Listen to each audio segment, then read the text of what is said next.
já esteve aqui conosco, Ana Paula Reis, psicóloga, bem-vinda. Obrigada. Do Instituto LUSP, que é um instituto que ela fundou, de psicólogos, médicos, assistentes sociais, já espalhado no Rio Grande do Sul ou fora dele também? Rio Grande do Sul e Santa Catarina. E enfermeiros também. E enfermeiros.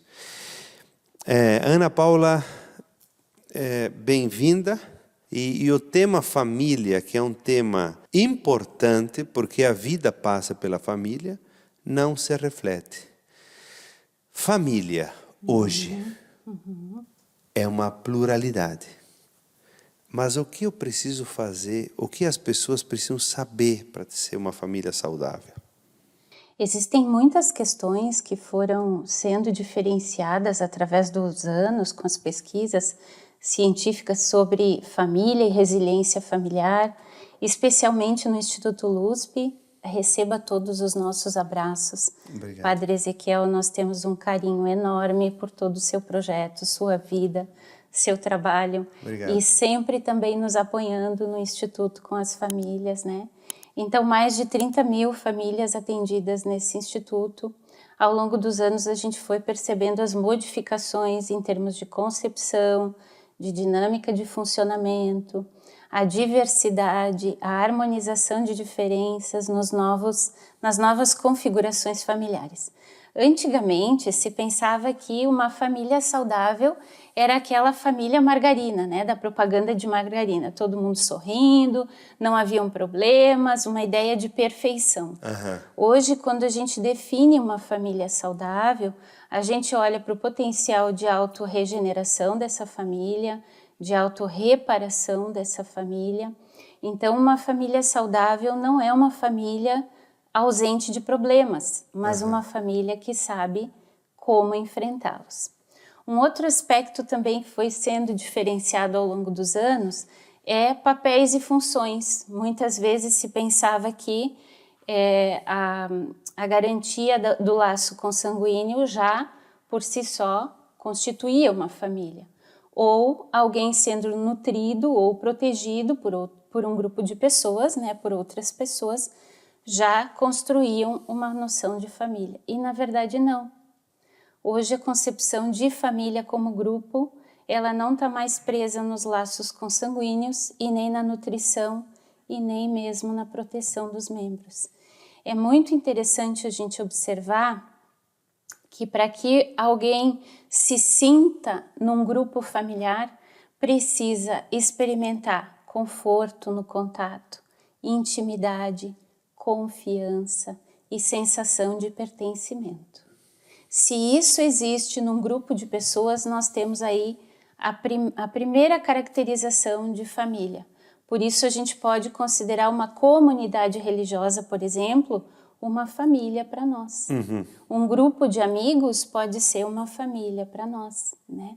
Um grupo de apoio psicológico, no Instituto a gente tem os grupos de luto, eles funcionam como uma família para esses membros, né? Então é muito importante a gente entender que também esse potencial de regeneração, o enfrentamento de adversidades, nasce desse contato íntimo, do conforto do contato, da sensação de ser respeitado, escutado, auxiliado, acompanhado e da sensação de pertencimento. Você traz essas duas palavras, capacidade de regeneração e de... como é que é a outra? De reparação. Reparação, para as pessoas entenderem bem, porque você considera que o fato de estarem juntos, por exemplo, grupos de apoio mútuo, já é cura? Sim, sim. É só o fato de um relacionamento assim aberto, um relacionamento onde a pessoa é ouvida, um relacionamento onde a pessoa não é julgada, já é cura? Sim. Toda vez que nós nos sentimos escutados e compreendidos, nós nos sentimos encontrados. Nós nos sentimos existentes, reais.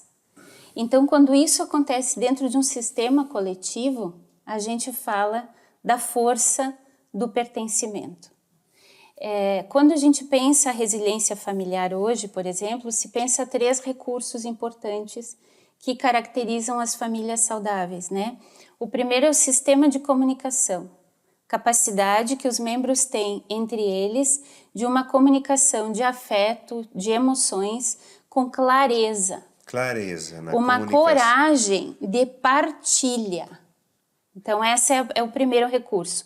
A comunicação clara e os afetos sendo compartilhados. Nisso aqui, então, só para, desculpa interromper, mas só para que as pessoas percebam, aquelas famílias que dizem, não, eu vou te dizer uma coisa, a mãe diz para o filho, mas tu não diz para ele.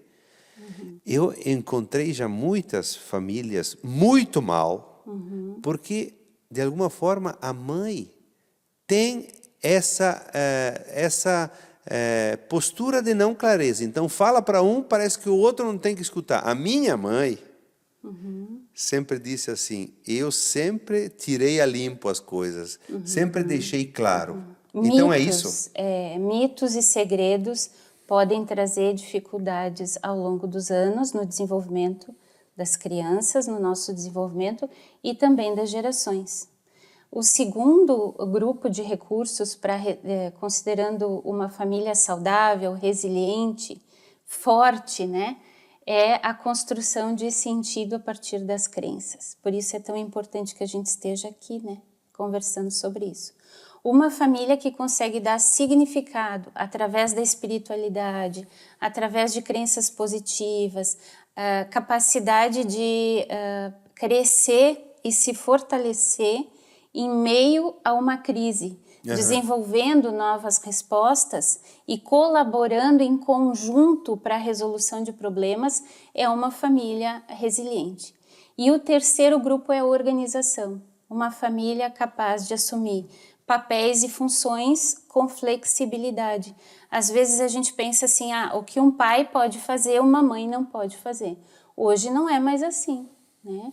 Hoje, independente das questões de gênero, papéis e funções podem ser assumidos e novas configurações familiares podem desenvolver resiliência e fortalecimento para a construção saudável de um futuro para as crianças. Sempre que a gente fala de futuro e de infância, a gente precisa olhar para os pais. Eu tenho uma bronca danada nesses projetos de prevenção que focam na criança, mas não olham para os pais. Se a gente quiser garantir futuro para o nosso país, o nosso futuro, a gente precisa de orientação parental. A gente precisa apoiar os pais. É muito difícil quando uma família nasce, todo mundo diz assim, tão legal, né? O bebezinho está chegando, que bacana. Tem uns que brincam e dizem assim, vai ter muita luz na casa, porque vai ficar a madrugada toda acesa a luz, né? Sacudindo o bebê, dando colo para o bebê. Tem uma questão muito bonita no nascimento do primeiro filho, mas tem um conjunto de dificuldades que a gente precisa também como grupo apoiar esses pais, né? A questão da amamentação, que todo mundo romantiza tanto, mas que tem aspectos bem difíceis para a mãe, a gestação, a questão do nascimento do bebê, que faz todo mundo olhar para o bebê, aí ninguém mais olha para o pai e a mãe, né? Orientação parental é muito importante na constituição das famílias.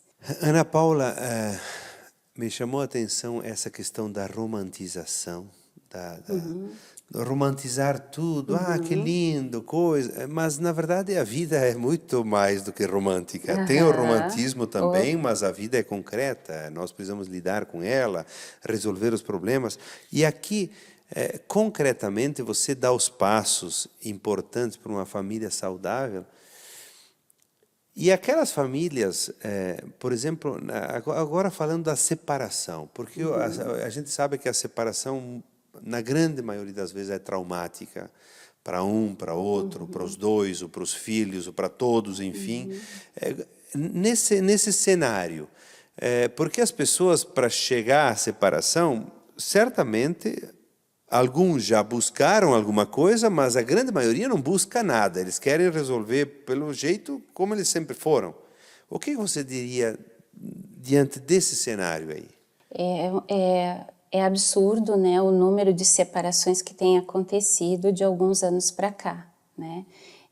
Talvez quem trabalha com a clínica e que esteja nos assistindo vai também concordar com essa perspectiva. A experiência clínica hoje nos mostra que as separações têm se triplicado muito.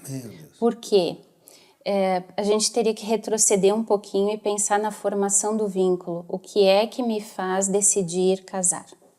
Né? Por que que eu opto por uma pessoa? Por que que eu decidi casar com esta pessoa? Hoje existe uma fragilidade, uma liquidez na forma como os vínculos são construídos. E às vezes a gente ouve até os jovens dizendo: quer casar, casa, porque separar é fácil, né? Então fica aquelas relações tão líquidas, tão frágeis, que parece que não é exatamente um relacionamento, um casamento, é como uma troca de ambiente ou temporária, exato, uma experiência circunstancial, né? Como uma aventura, né? E dentro disso as pessoas então perdem a noção. Quem já viveu uma separação sabe o quão grave e o quão difícil é, principalmente se existem filhos, né, na relação, do quanto é complicado desconstruir uma vida, porque quando a gente estabelece uma relação com alguém e casa, por mais superficial que seja, a vida muda, né? E quando há uma separação, há um processo de luto profundo e essa vida muda de novo. Né? Mas isso é sentido lá na separação. E é um processo de luto que pode ser muito complicado, porque num luto por morte, por exemplo, a pessoa não escolheu ficar longe de nós, ela queria estar conosco. Numa separação conjugal, um dos dois pode dizer: olha, eu não quero mais estar com você. E essa pessoa não desaparece. Lá pelas tantas, o outro está vendo ele por aí com outra pessoa, ou ela por aí com outra pessoa. Então é um processo profundamente doloroso que sacode toda a identidade e que se envolve as crianças, tem toda uma luta que pode se tornar parental também, no sentido de, às vezes, a esposa não conseguir lidar com a crise e isso se derramar sobre os filhos ou vice-versa. Ana Paula, eu quero que você dê uma palavrinha para as pessoas que já viveram esse trauma e estão vivendo agora. Que a gente tenha a perspectiva de poder estar com essa pessoa para sempre, né? Já na mente. Já na mente. Porque hoje em dia a gente tem uma perspectiva de que, bom, se não der certo, vou embora e acabou. E só essa perspectiva já impede que a gente realmente estabeleça e mergulhe nesse vínculo, né?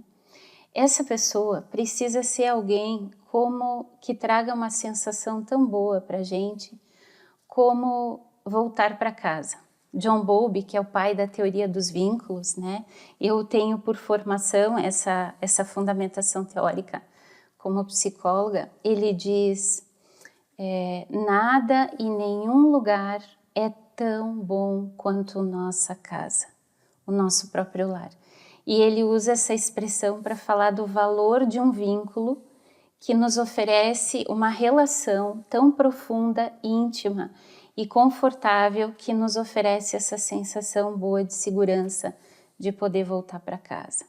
Então, alguém que eu escolho para casar precisa ser alguém que não necessariamente tenha que aceitar tudo que eu sou, porque ninguém é perfeito, né? Tem suas invirtudes, mas que consiga lidar com quem eu sou, com naturalidade, com honestidade, com espontaneidade. E o mesmo vale para o outro lado, porque também nós estamos num período, num tempo, onde a possibilidade da tolerância à frustração, à doação, ela está curtinha, sabe? O elástico está apertado e a gente precisa restabelecer relações que nos ofereçam mais impacto, e que consigam dar conta do impacto e consigam nos proteger em relação a tudo que pode nos acontecer ao longo da vida. E o tempo do namoro, ele é o tempo preventivo da separação. O namoro existe para que a gente viva esse processo de uma forma integral, através de um mergulho. Do ponto de vista da formação de um vínculo, falavas antes, né, Padre Ezequiel, do quanto um segredo pode não ser bom. Né? E o John Bowlby tem uma outra frase muito bonita que ele diz assim: o que não pode ser contado a uma mãe não pode ser enfrentado pelo si mesmo. Então, essa experiência assim, né, de confiança que a gente precisa ter dentro do seio da família, desse grupo que nos ama, que nós gostamos de pertencer e que vai passar para a construção da próxima família, né? Muitos autores perguntam quando uma família nasce? Quando um casal se encontra em casa ou quando eles têm o primeiro filho? Antigamente se pensava que uma família nasce quando nasce o primeiro bebê, né? Hoje não. Hoje a gente já diz, bom, quando a gente assume um casamento, ritualiza, significa, simboliza o nascimento da família, começa ali, né?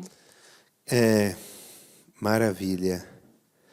Aquilo que você traz que dá para repetir algumas coisas. O melhor lugar para se estar é em casa, na família.